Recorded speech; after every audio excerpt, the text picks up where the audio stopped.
योगी आदित्यनाथ जी क्या कर रहे हैं?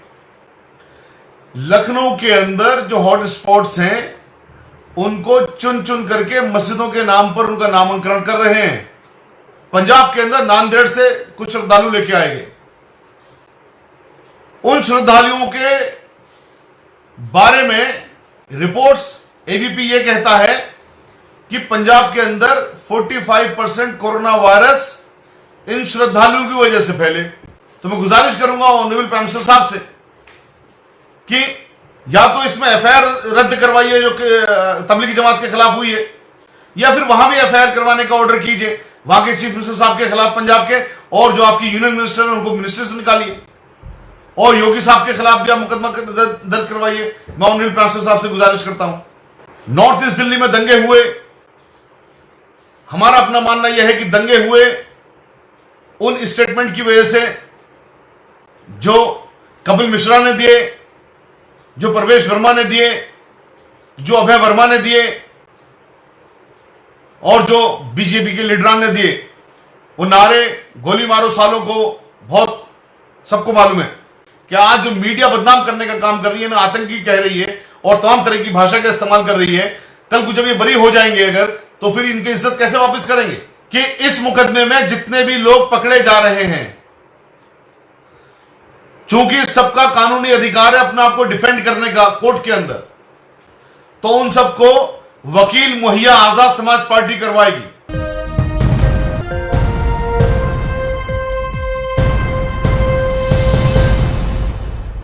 दोस्तों,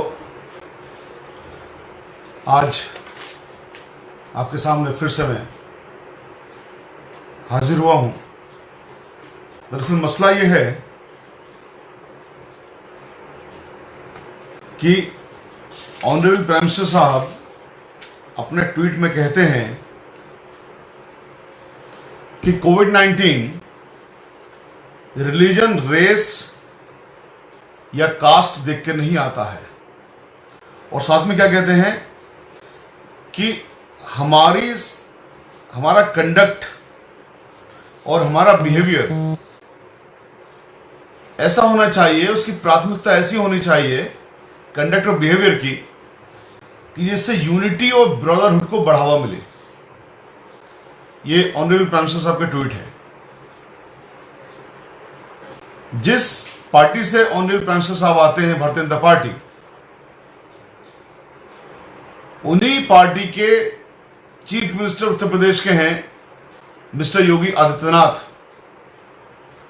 अभी कल की बात है, लखनऊ में आदित्यनाथ जी की सरकार ने क्या किया है, ऑनरेबल प्राइम मिनिस्टर साहब के इस ट्वीट के या इस गाइडलाइन या इस सजेशन या इस डायरेक्टिव के बिल्कुल खिलाफ जाकर के उन्होंने बहुत सारे हॉट स्पॉट्स जो लखनऊ में हैं कोरोना वायरस के, उनका नामकरण किया मस्जिदों के नाम पर। मैं ऑनरेबल प्राइम मिनिस्टर साहब के संज्ञान में यह बात लेके आना चाहता हूं।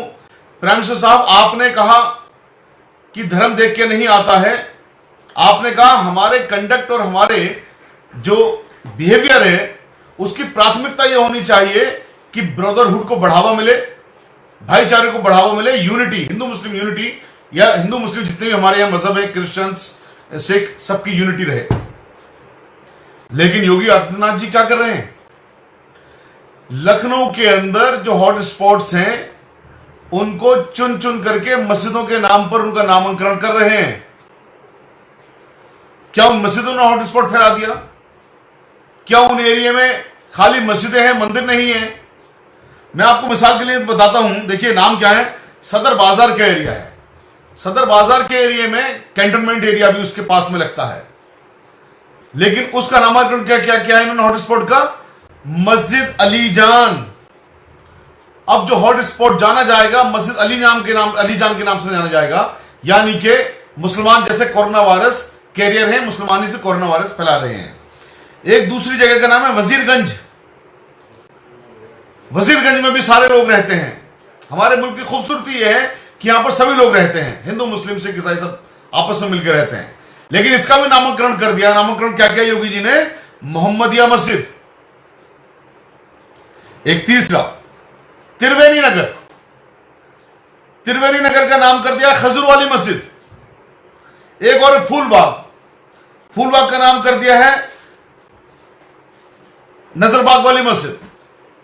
तो इस तरह की जो चीजें कर रहे हैं योगी जी कि वहां पर इलाकों का जो हॉटस्पॉट्स हैं, जहां पर कोरोना वायरस के मरीज मिल रहे हैं, उन सब का नाम वो कर रहे हैं मस्जिदों के नाम पर। और ये सिर्फ उत्तर प्रदेश के अंदर हो रहा है। मैं ऑनरेबल प्राइम मिनिस्टर साहब से दरखास्त करता हूं, आप लोगों के माध्यम से पहुंचाइए बात को कि ऑनरेबल प्राइम मिनिस्टर साहब कुछ एक्शन लीजिए योगी जी के खिलाफ, किस तरह की चीजें कर रहे हैं आपकी डायरेक्शन के खिलाफ। दूसरे चीफ मिनिस्टर साहब हैं आपके, जो अभी मध्य प्रदेश में नए नए बने हैं, वो जिस भी तरह से बने हैं वो एक अलग बात है, डेमोक्रेसी की बात है, वो अलग मसले हैं। लेकिन उनका भी कल से स्टेटमेंट लगातार ये आ रहा है कि मध्य प्रदेश में कोरोना वायरस तबलीगी जमात की वजह से बढ़ा है।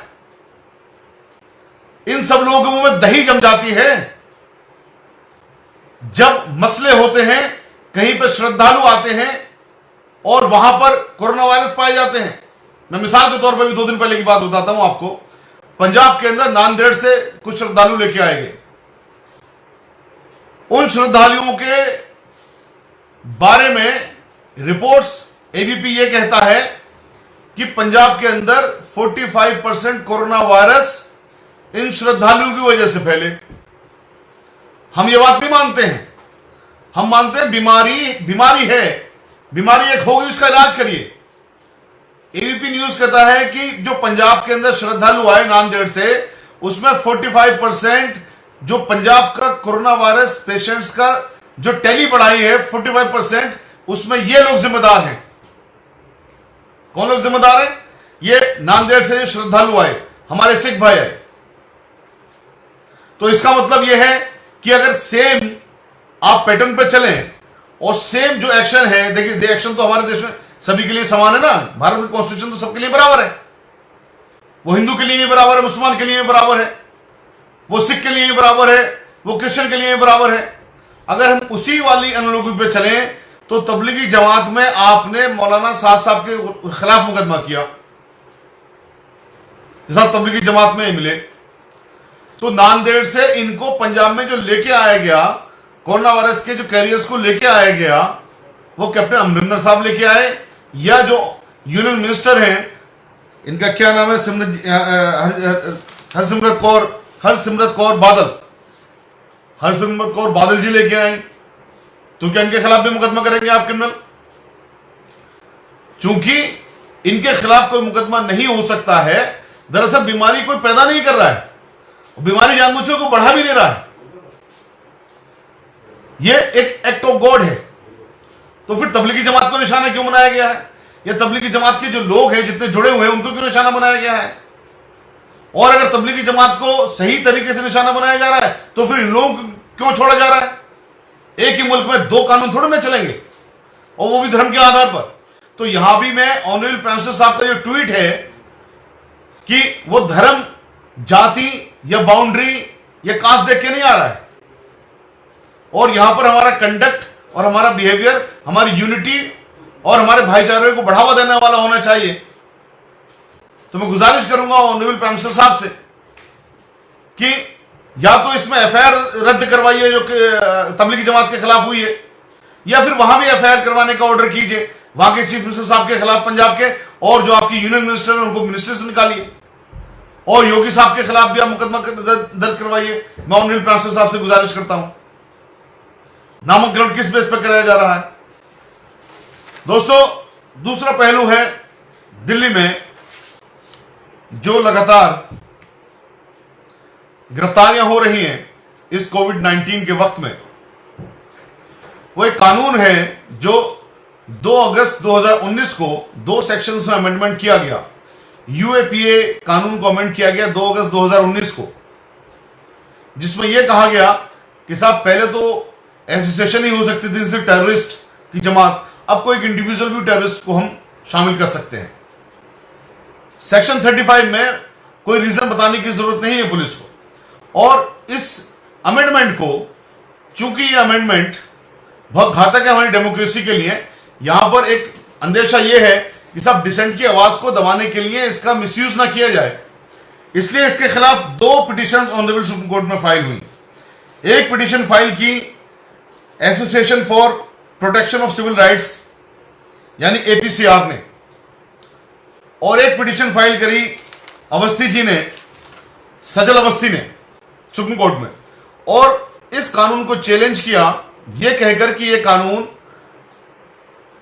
वायलेटिव है आर्टिकल 14, आर्टिकल 15, आर्टिकल 19, आर्टिकल 21, बराबरी का, बोलने के अधिकार का, लाइफ का, यह वायलेशन करता है ये अमेंडमेंट, इसलिए इसको रद्द किया जाना चाहिए। सितंबर पर ऑनरेबल सुप्रीम कोर्ट ने इस पर नोटिस भी किए, अभी तक इसकी समाप्त नहीं हुई है, अभी तक इस पर कोई फैसला नहीं आया है। अब ये जितने भी इस वक्त लोगों को अरेस्ट किया जा रहा है, इसमें एक सेक्शन 15 है। सेक्शन 15 क्या कहता है कि टेररिस्ट एक्ट क्या होगा? टेररिस्ट एक्ट वो होगा कि जो इस मुल्क की यूनिटी, इंटीग्रिटी, सिक्योरिटी और सॉवरेनिटी को थ्रेटन करे या उसको नुकसान पहुंचाए, क्या करके?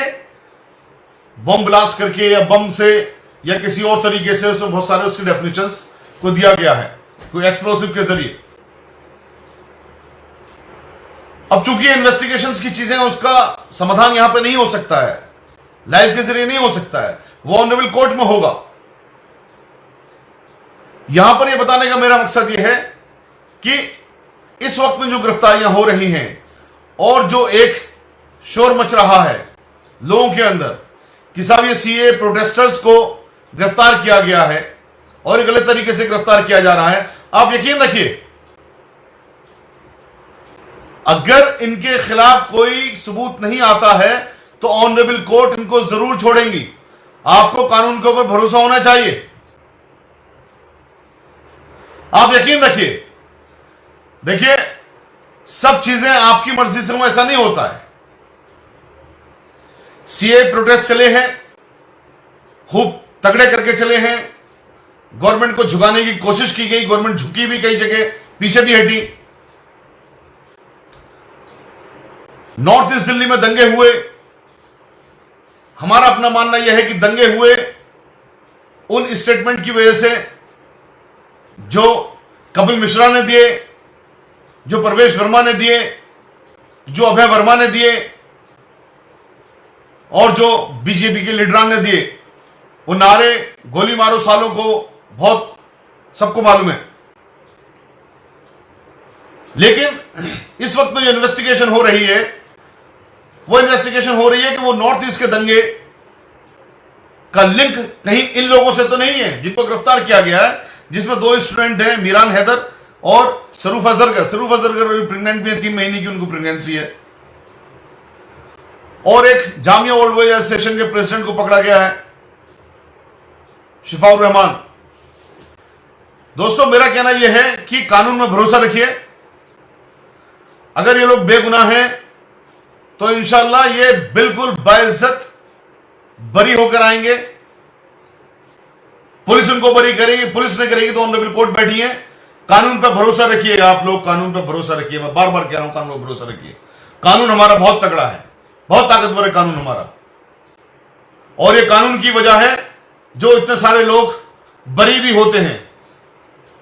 आपकी जो परेशानी वो ये है कि आज जो इज्जत चली जाएगी वो इज्जत वापस कैसे आएगी? यस, इस चीज का जवाब कानून के पास भी नहीं है कि जो इज्जत आज चली जाएगी, कल वो लोग बरी हो जाते हैं तो उनकी इज्जत कहां से आएगी?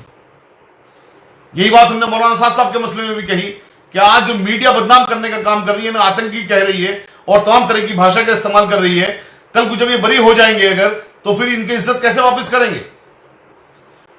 वो सेम प्रिंसिपल यहां भी है। लेकिन फिर भी इन्वेस्टिगेशन होनी है।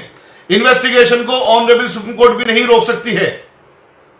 इन्वेस्टिगेशन को कोई नहीं रोक सकता है। इन्वेस्टिगेशन जो हो रही है, इन्वेस्टिगेशन होंगी और हम भी स्वागत करते हैं इन्वेस्टिगेशन हो। पूरी तरह से कॉपरेट हर इंसान करे, जिस भी इंसान से इन्वेस्टिगेशंस में इन्वेस्टिगेशन ज्वाइन करने के लिए कहा जाए। लेकिन कानूनी अधिकार तमाम मुलजिमानों का है, तमाम जिन लोगों के खिलाफ भी इल्जाम लगे उनका भी कानूनी अधिकार है अपने आप को डिफेंड करने का। आजाद समाज पार्टी ने यह ऐलान किया है, कल मुझसे भाई चंद्रशेखर आजाद ने एक बात कही कि अपनी लाइव के माध्यम से कही है इस बात को कि इस मुकदमे में जितने भी लोग पकड़े जा रहे हैं चूंकि सबका कानूनी अधिकार है अपने आप को डिफेंड करने का कोर्ट के अंदर, तो उन सबको वकील मुहैया आजाद समाज पार्टी करवाएगी। भाई चंद्रशेखर आजाद जिसके नेशनल प्रेसिडेंट हैं, उन्होंने कहा कि आप कहिए लाइव के माध्यम से कि जितने भी लोगों को गिरफ्तार किया जा रहा है, अगर उनको कानूनी लड़ाई लड़ने की जरूरत पड़ी और उनको कानूनी लड़ाई लड़नी पड़ी तो आजाद समाज पार्टी अपने वकील प्रोवाइड करवाएगी इन लोगों के मुकदमे लड़ने के लिए। अभी ऑनरेबल सुप्रीम कोर्ट के अंदर पेंडिंग है कि अमेंडमेंट गलत है या अमेंडमेंट सही है, उस पर ऑनरेबल सुप्रीम कोर्ट एक्शन ले। इस चीज के लिए जिन लोगों ने ये पिटीशन लगाई है, एपीसीआर ने और सजल अवस्थी जी ने, हम उनसे भी रिक्वेस्ट करते हैं कि इस पर हियरिंग की एप्लीकेशन लगाकर इसकी सुनवाई करवाइए। और जो इन्वेस्टिगेटिंग एजेंसीज हैं, हमें उन पर भी भरोसा है कि वो सही इन्वेस्टिगेशन करेंगे, गलत नहीं करेंगे।